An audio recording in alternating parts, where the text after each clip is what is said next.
Hello प्यारे दोस्तों, स्वागत है आपका इंटरव्यू क्लासेस में। बात करेंगे अपने कक्षा 10 के स्वास्थ्य एवं शारीरिक शिक्षा के पेपर के बारे में। ये आपके पेपर 16 दिसंबर को होने वाला है और इसी प्रकार का पेपर आपको एग्जाम में देखने को मिलेगा। चैनल पे नए हैं तो सब्सक्राइब करना बिल्कुल नहीं भूलें, क्योंकि आपके 10th क्लास के लिए सभी पेपर बाईलैंग्वेज हिंदी और इंग्लिश में आपके सोल्यूशन के साथ दोनों ही भाषाओं में जितने भी सब्जेक्ट आपके हिंदी, इंग्लिश, गणित, सामाजिक, संस्कृत, विज्ञान, सबके पेपर आपको यहाँ पे वीडियो के डिस्क्रिप्शन में मिलेंगे। शानदार कंटेंट मिलेगा जिसमें एग्जाम में खूब सारे आपको पेपर में प्रश्न वहाँ से मिलने वाले हैं। बोर्ड के लिए भी शानदार आपके लिए मटेरियल रहेगा, तो चैनल को सब्सक्राइब जरूर कर लीजिएगा। ठीक है, चलिए स्टार्ट करते हैं। और जो बोर्ड के मॉडल पेपर आ चुके हैं उनको सोल्यूशन के साथ अपने चैनल पे अपलोड कर दिया गया है, तो आप जरूर देखिएगा, क्योंकि आपकी बोर्ड का पेपर किस टाइप का आएगा उसमें सब कुछ है। ठीक है ना, चलिए देखते हैं। पहला क्वेश्चन हमसे पूछा गया है कि खेल दिवस कब मनाया जाता है। ठीक है ना, when is sports day celebrated, कब मनाते हैं? तो 29 अगस्त। और ध्यान रखिएगा ये क्यों मनाते हैं, क्योंकि इस दिन हॉकी के जादूगर जिनको कहते हैं मेजर ध्यानचंद, उनका जन्म हुआ था। ठीक है, तो उन्हीं के जन्म दिवस को खेल दिवस के रूप में मनाते हैं, तो अपना ऑप्शन करेक्ट हो जाएगा बी ऑप्शन। ठीक है ना, 29 अगस्त। ठीक है, सेकंड क्वेश्चन है अर्जुन पुरस्कार कौन देता है। तो अर्जुन पुरस्कार खेल में दिए जाते हैं, ये आप जानते हैं, और खेल मंत्रालय देता है ये भी पता है, लेकिन देते कौन है? तो इनको देते हैं राष्ट्रपति। कौन देते हैं? राष्ट्रपति। ऑप्शन सी करेक्ट हो जाएगा, राष्ट्रपति। Who gave Arjun award? तो अर्जुन अवार्ड कौन देते हैं? राष्ट्रपति, प्रेसिडेंट। नेक्स्ट क्वेश्चन देखते हैं अपना तीसरा।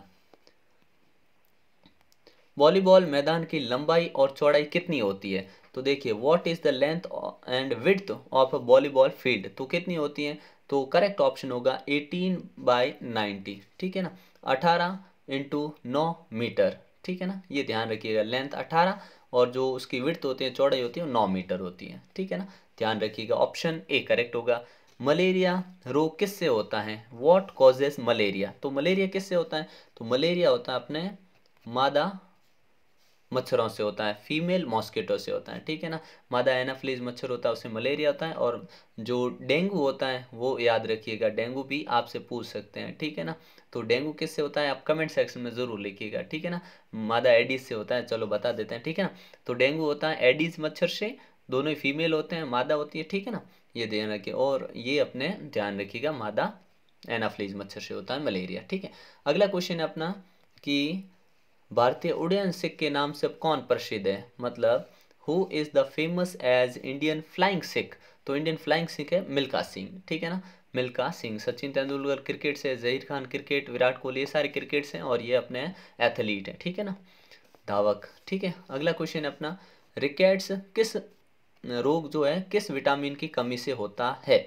Rickets disease is caused by deficiency of which vitamin, तो कौन से विटामिन से होता है? तो देखिए, विटामिन ए की कमी से होता है अपने रतौंधी। ठीक है ना, रतौंधी जिसमें दिखता नहीं है। ठीक है, बी की कमी से मतलब लेक ऑफ विजन बोल देंगे जिसको। ठीक है, लॉस ऑफ विजन या लेक ऑफ विजन। ठीक है, जिसमें दिखता नहीं है। ठीक है, विटामिन सी की कमी से होता है स्कर्वी। क्या होता है? स्कर्वी। विटामिन सी की कमी से स्कर्वी होता है। ठीक है, और विटामिन डी की कमी से होता है रिकेट्स। तो करेक्ट ऑप्शन अपने हो जाएगा विटामिन डी की कमी से। अच्छा, बी की कमी से आता तो बेरी बेरी लिख देते आप। ठीक है, और के की कमी से होता है अपने नक्सीर, जिसको बोलते हैं खून आने लगता है। ठीक है ना, नक्सीर। ठीक है ना, अगला क्वेश्चन देखिए, तो इसमें करेक्ट ऑप्शन अपना सी हो जाएगा। विश्व पर्यावरण दिवस कब मनाया जाता है? तो विश्व पर्यावरण when is world environment day celebrated, तो करेक्ट आंसर होगा अपने 5 जून। ठीक है ना, 5 जून को विश्व पर्यावरण दिवस मनाते हैं। अच्छे से याद रखिएगा, क्वेश्चन रिपीट होगा।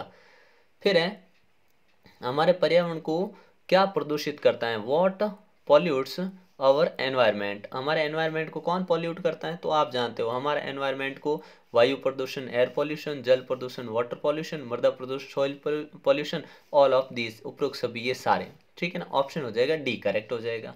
ठीक है, फिर नेक्स्ट क्वेश्चन देखते हैं अपने किशोरावस्था किस प्रकार की आयु है? तो what is of age is adolescence, adolescence किस प्रकार की एज है? तो ये एज होती है अपने तनाव की, टेंशन की एज होती है। ठीक है ना, बाकी संघर्ष वगैरह ये, और इसमें ये ऑप्शन भी फिट बैठता है। तो एक बार आप कमेंट सेक्शन में बताइएगा कि इसमें करेक्ट कौन सा रहेगा। ठीक है, अगला क्वेश्चन है संतुलित आहार में क्या शामिल होता है? What does a balance diet include, balance diet में क्या होता है? तो प्रोटीन होता है, कार्बोहाइड्रेट होता है, फैट होता है, वसा होता है, उपरोक्त सभी, डी ऑप्शन इसमें करेक्ट हो जाएगा। ठीक है, नेक्स्ट क्वेश्चन देखते हैं। फिर आपसे फिल इन द ब्लैंक्स पूछे जाएंगे, किस प्रकार से देखिए, अगर हो सकता है ऑप्शन भी दे दें, नहीं भी दें तो भी आपको ये अच्छे से तैयार कर लेना है, ठीक है। चलिए देखते हैं। खेलते समय डैश का प्रयोग करना चाहिए। Dash should be used while playing, क्या सेफ्टी इक्विपमेंट, सुरक्षा उपकरण, ठीक है ना। तो पहला वाला भर देंगे, सुरक्षा उपकरण, सेफ्टी इक्विपमेंट, ठीक है।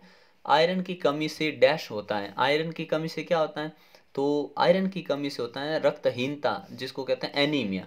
और ये जो रतौंधी लिखा है, नाइट ब्लाइंडनेस लिखा है, ये विटामिन ए की कमी से होता है, ठीक है ना, लेक ऑफ विटामिन ए, ठीक है ना। तो आयरन डेफिशिएंसी कॉजेज एनीमिया। अगला क्वेश्चन है, स्वस्थ शरीर में ही डैश का वास होता है। Dash resides only a healthy body, healthy mind, क्या हो जाएगा अपने, स्वस्थ मन। स्वस्थ शरीर में स्वस्थ मन रहता है। अगला क्वेश्चन देखते हैं अपना, द्रोणाचार्य पुरस्कार डैश क्षेत्र में दिया जाता है, तो ये खेल में दिया जाता है, ठीक है ना। Dronacharya award is given in the field of sports. Next है, खो खो मैदान की लंबाई चौड़ाई होती है, तो लंबाई चौड़ी खो खो मैदान की कितनी होती है, 27/16 मीटर, ठीक है ना, ये ध्यान रखिएगा, ठीक है। फील्ड की जो लेंथ और विड्थ होती है वो 27x16 होती है। नेक्स्ट क्वेश्चन देखते हैं अपना, मिताली राज जो है वो अपने किससे संबंधित है, कौन, मिताली राज, संबंध मिताली राज का किससे है, तो देखिए मिताली राज क्रिकेट या हॉकी, तो हम बोलेंगे क्रिकेट से संबंधित है, किससे, क्रिकेट से। Mithali Raj is related to the game of cricket. Next है, मानव शरीर में डैश हड्डियों की संख्या होती है, कितनी होती है हड्डियों की संख्या, तो हड्डियों की संख्या 206, ठीक है ना। There are 206 bones in the human body, ठीक है ना। नेक्स्ट क्वेश्चन देखते हैं। नेक्स्ट है अपना, शारीरिक शिक्षा व्यक्ति के डैश में सहायक होती है, सर्वांगीण विकास या मानसिक विकास, मतलब the physical education is helpful in dash of a person all round development या मेंटल। देखिए शारीरिक शिक्षा बोला है ना, तो ये सर्वांगीण विकास के लिए हेल्प होगी, मानसिक विकास के लिए भी होती है, लेकिन सब कुछ विकास हो सकता है इससे, शारीरिक शिक्षा से, ठीक है ना।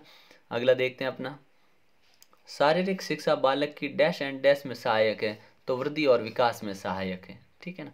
फिर है फिजिकल एजुकेशन हो जाएगी अपने, ठीक है ना। नेक्स्ट क्वेश्चन है, कबड्डी खेल को दक्षिण भारत में किस नाम से जाना जाता है, तो दक्षिण भारत में जो है इसका नाम अलग है, वो है अपने चेडू गुडू, ठीक है ना। ऑप्शन ये पहला वाला हो जाएगा, चेडू गुडू, ठीक है ना। साउथ इंडिया में कबड्डी को चेडू गुडू बोला जाता है, ठीक है। फिर नेक्स्ट है अपने पाचन तंत्र के मुख्य कार्य, यहाँ से 2-2 नंबर के क्वेश्चन स्टार्ट होते हैं, ठीक है। पाचन तंत्र का मुख्य कार्य क्या होता है, जो हमने भोजन किया है उसको पचाकर और अपशिष्ट पदार्थों को शरीर से बाहर निकालने तक का कार्य करना, तो पाचन तंत्र का मुख्य कार्य होता है भोजन का पाचन करना, ठीक है। What is the main function of digestive system, it digest the food, ठीक है ना। धनुर्विद्या क्या है, चलिए सिंपल सी चीज जानते हैं आप, धनुर्विद्या, तो ठीक है। मादक पदार्थ का सेवन करने से स्वास्थ्य पर क्या प्रभाव पड़ता है, जानते हो, बहुत सारी बीमारियां होती है, ठीक है ना। ये जो क्वेश्चन है ना, ये सिर्फ आपको आंसर अपने मन से ही देना है, इसमें ऐसा कुछ खास नहीं है, कुछ विशेष जो है उनका बता दूंगा मैं, ठीक है ना। तो ये सिंपल सिंपल है, क्या फर्क पड़ता है, तो दुनिया भर के फर्क है, आप लिख सकते हो जितने भी होते हैं, ठीक है ना। फिर अपने क्या, अगर एक दो बोलना चाहे तो ये बोल सकते हैं, स्वास्थ्य खराब होती है, बीमारियां लग जाती हैं, ठीक है, विभिन्न प्रकार की बीमारियां होती हैं, आर्थिक लाभ भी होता है, पैसे खर्च होते हैं, ठीक है ना। और प्राचीन काल में भारत में कितने खेल खेले जाते थे, लिखिए, तो ये आपको लिखना है, ठीक है। डेंगू रोग कैसे फैलता है, तो डेंगू एडीज, मादा एडीज मच्छर से फैलता है, ठीक है, इसके लक्षण लिखने हैं आपको। फिर थोड़े बड़े क्वेश्चन आपसे पूछे जाएंगे, संतुलित भोजन से क्या अभिप्राय है, what is meant by balance diet, तो ये बड़ा ही सिंपल है, आप जानते हो क्या, ऐसा भोजन जिसमें कार्बोहाइड्रेट, वसा, प्रोटीन, खनिज लवण और जल सम्मिलित होते हैं और विटामिन भी सम्मिलित होते हैं, उसे हम संतुलित भोजन कहते हैं, ठीक है ना। फिर विद्यालय में प्रचलित व्यायाम अभ्यर्थियों के लिए क्यों जरूरी है, बहुत ही जरूरी है, ताकि क्योंकि व्यायाम करने से शरीर स्वस्थ और स्वस्थ शरीर में रहता है स्वस्थ मन, ठीक है। मानसिक थकाव को दूर करने के लिए क्या किया जाना चाहिए, तो तरीके अलग अलग हैं, मेंटल स्ट्रेस को, फटीग को दूर करने के लिए हम खेल भी खेल सकते हैं, ठीक है, म्यूजिक सुन सकते हैं, बहुत सारे तरीके हैं। बालक का समुचित विकास कौन सी शिक्षा पद्धति पर निर्भर करता है, ये आपको लिखना। फिर यहाँ से आपको दो ये बड़े क्वेश्चन दे रखे हैं, ठीक है। फिर नेक्स्ट में आपको एक स्वास्थ्य शिक्षा के क्या क्या लाभ है विस्तार से लिखिए, और मलेरिया रोग के लक्षण, कारण, रोकथाम को विस्तार से लिखिए। इस प्रकार का आपका पेपर आने वाला है, तो इसको आपको अच्छे से तैयार करना है, इन क्वेश्चन को पढ़ना, एक दो पेपर और अपलोड किए उनको देखना, और आपके लिए सभी विषयों के पेपर यहाँ अपलोड किए जा रहे हैं। 10th क्लास के जो मॉडल पेपर है वो अपलोड कर दिए गए हैं सोल्यूशन के साथ। जैसे आपके हाफ ईयरली कंप्लीट हो, उन मॉडल पेपर के सोल्यूशन देखिए, उनकी प्रैक्टिस करिए, खूब सारे पेपर मिलेंगे। 10th में तैयारी करने के लिए आपके पास खूब मटेरियल रहेगा, ठीक है ना। तो मिलते हैं नेक्स्ट पार्ट में, तब तक के लिए जय हिंद जय भारत।